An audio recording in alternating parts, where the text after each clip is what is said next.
The train screeched into Blackwood Station under a grey sky.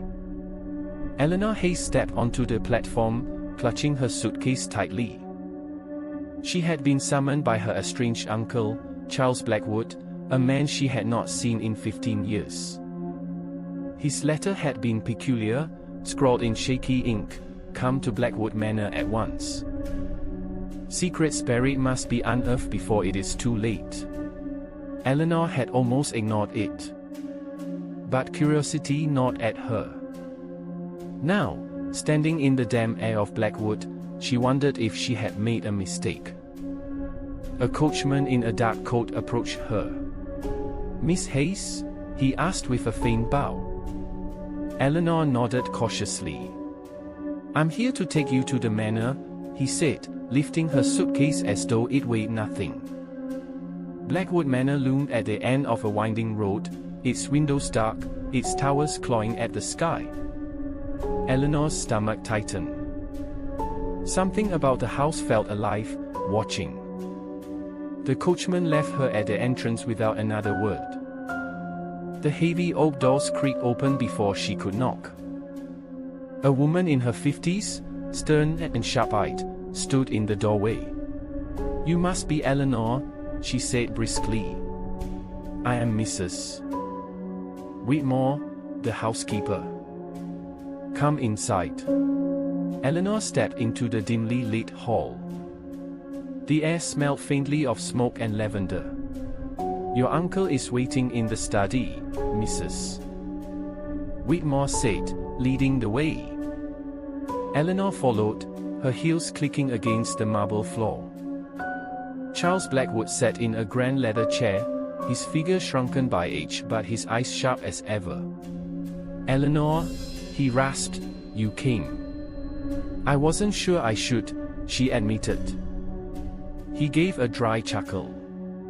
"You'll soon learn you had no choice. This house holds more than memories, it holds danger." Eleanor frowned. "What do you mean?" "There is a curse upon this family," Charles said, lowering his voice. "And the time has come to face it." Before Eleanor could respond, the study doors slammed open. A tall man with dark hair and piercing blue eyes strode in. "Still telling ghost stories, father?" he said bitterly. "Eleanor, this is my son, William," Charles introduced. William gave Eleanor a curt nod, but his expression was unreadable. Dinner that evening was tense. William sat across from Eleanor, barely speaking. Mrs. Whitmore hovered silently, serving dishes with mechanical precision. Charles seemed exhausted, barely touching his food. "You should know," William finally said, breaking the silence, "there are whispers in the village. They say anyone who stays too long in Blackwood Manor disappears." Eleanor tried to laugh, but the sound came out nervous. "Do you believe that?" she asked. William leaned forward. "I've seen things here. Doors opening by themselves. Shadows where no one stands." His words sent a shiver down her spine. Charles coughed violently, ending the conversation. That night, Eleanor lay awake in her cold chamber. The wind howled outside, rattling the windows. Around midnight, she heard faint footsteps in the corridor. She froze, listening. The steps stopped outside her door. Then, 3 soft knocks. Heart racing, Eleanor whispered, "Who's there?" Silence. Slowly, she opened the door. The corridor was empty. But on the floor lay a folded note. With trembling hands, she picked it up. It read, "Trust no one in this house." In the morning, Eleanor confronted William. "Was it you who left the note?" she demanded. He frowned. "What note?" She studied his face. But he seemed genuinely puzzled. Later. While wandering the manor, Eleanor stumbled upon a locked door in the west wing. The keyhole was covered in dust, as though untouched for years. Yet faint scratches marked the wood, as if someone had tried to force it open recently. Mrs. Whitmore appeared suddenly. "That wing is forbidden," she said coldly. "Why?" Eleanor asked. "Because I said so, Mrs. Whitmore replied, her voice like ice. That night, unable to resist, Eleanor returned to the locked door. She pressed her ear against it. To her horror, she heard faint weeping from inside. Her breath caught. She hurried back to her room, mind spinning. Was someone locked away in the forbidden wing? Or was the house itself playing tricks on her? In the library, Eleanor discovered an old leather-bound journal. The name embossed on the cover sent chills through her: Isabel Blackwood. Isabel was her grandmother, who had died under mysterious circumstances. Eleanor opened the journal carefully. The entries began with ordinary musings but grew darker. The whispers grow louder at night. "I fear the house is alive, feeding on us. If anyone finds this, know that the West Wing hides the truth." Eleanor's hands shook as she closed the journal. Isabel had known something. That evening, a storm broke over Blackwood Manor. Lightning flashed, illuminating the halls in eerie bursts. Eleanor found herself face to face with William in the corridor. "You shouldn't wander at night," he said. "Neither should you," she replied. For a moment, their eyes locked. She saw something in his gaze, fear, perhaps, or longing. Suddenly, a crash echoed from the west wing. Both of them ran toward it instinctively. The locked door now stood ajar. Cold air rushed out like a breath from a tomb. Inside the west wing, the rooms were dust-covered and decayed. Eleanor's candle flickered as she stepped inside. "Wait," William whispered. They heard footsteps ahead. A shadow moved quickly down the hall. "Who's there?" William shouted. No reply. They chased the figure. But when they turned the corner, the corridor was empty. Only a single silver locket lay on the floor. Eleanor picked it up and gasped. Inside was a miniature portrait of Isabel Blackwood. "This belonged to my grandmother," she whispered. "But she's been dead for decades." Over the following days, the manor seemed to close in on Eleanor. At night, she heard voices whispering her name. Doors opened on their own. Objects shifted places when she wasn't looking. William grew more distant, often disappearing for hours without explanation. Mrs. Whitmore watched Eleanor like a hawk. Charles Blackwood grew weaker by the day. "You must uncover the truth," he told her one morning. "The house will not let me speak of it." His eyes filled with tears. One night, Eleanor discovered a loose panel behind a bookshelf in the library. She pried it open and found a narrow passage. With her candle in hand, she crept inside. The passage twisted downward into darkness. Finally, it opened into a hidden chamber. The room was filled with portraits of Blackwood ancestors. But each portrait had the eyes slashed out. In the center stood a pedestal with a locked box. Beside it lay another journal. This one belonged to William's mother, Margaret Blackwood. The final entry read, "I fear for my son. The curse will claim him next. Unless someone ends it." Eleanor confronted William with the journal. His face turned pale. "My mother, she died when I was 12, he said softly. No one ever told me how.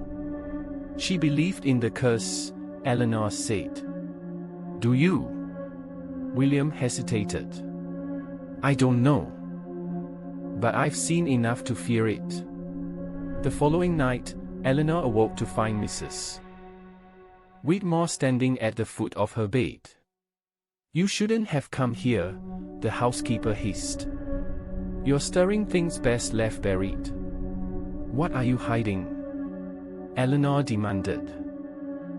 Mrs. Whitmore's eyes glinted. The Blackwoods are cursed because they deserve to be. Before Eleanor could respond, Mrs. Whitmore vanished into the shadows. Eleanor lay awake till dawn, trembling. In the morning, chaos erupted. Charles Blackwood had been found dead in his study. His face was twisted in terror, his hand clutching the arm of the chair. Eleanor wept silently. William seemed hollow, broken. It's begun, he muttered. What has? Eleanor pressed. The curse. With father gone, the house will come for us next. That night, Eleanor heard the weeping again in the west wing. Determined, she followed the sound. William joined her, carrying a lantern. They ran through the decayed halls, chasing the phantom cry. Suddenly, a figure in white appeared ahead. A woman, her face pale, her eyes hollow. Eleanor gasped. Isabel? The figure beckoned them forward. Then she vanished into the walls. William touched the wall where she had disappeared. A hidden door creaked open. Beyond the door lay a spiral staircase. The air grew colder as they descended. At the bottom was a crypt filled with ancient coffins. Eleanor's candle flickered violently. One coffin was open and empty. On the lid, the name, Isabel Blackwood. Her body isn't here, Eleanor whispered. Suddenly, the crypt door slammed shut. They were trapped. A cold laugh echoed around them. Mrs. Whitmore emerged from the shadows, holding a lantern. You fool, Mrs. Whitmore sneered. You think this house is cursed? No. It is haunted by truth. What truth? Eleanor demanded. Your grandmother didn't die. She was murdered by Charles Blackwood. Eleanor's blood ran cold. He locked her away in the west wing until she wasted away. I was the only one who knew. William's face twisted in anguish. My father killed her? Mrs. Whitmore nodded. And the curse is nothing but guilt passed from one generation to the next. Suddenly, the crypt walls shook violently. Dust rained from the ceiling. The lanterns flickered. A cold wind swept through. And then, a figure emerged from the shadows. Isabel Blackwood. Her form was translucent, her eyes burning with sorrow. You kept me hidden, she whispered, looking at Mrs. Whitmore. You protected a murderer.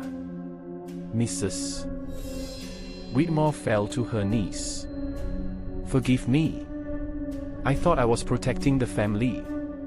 Isabel's spirit turned to William and Eleanor. The curse ends with truth. Do not hide the sins of the past. With that, her figure dissolved into light. The crypt door swung open. Eleanor and William stumbled out, shaken. Mrs. Whitmore remained behind, weeping in the dark. When dawn broke, Blackwood Manor felt different. The air was lighter. The whispers had ceased. Charles was dead. But his sins had been laid bare. William stood beside Eleanor on the balcony.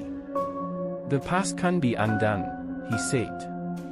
"But maybe we can begin again." Eleanor nodded. The Blackwood name doesn't have to mean darkness forever.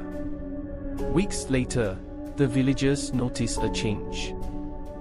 The manor's windows no longer seemed to glower at them. Eleanor chose to stay, helping William restore the house. Together, they uncovered more family secrets. But none darker than Isabel's tragedy.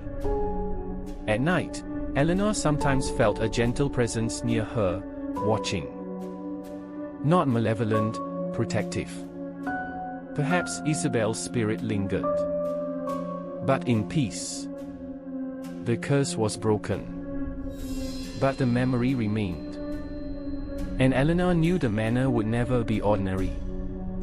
For Blackwood Manor had tasted sorrow, love, betrayal, and redemption. Its walls would forever remember. And so would she. Yet, for the first time in generations, hope lived there too.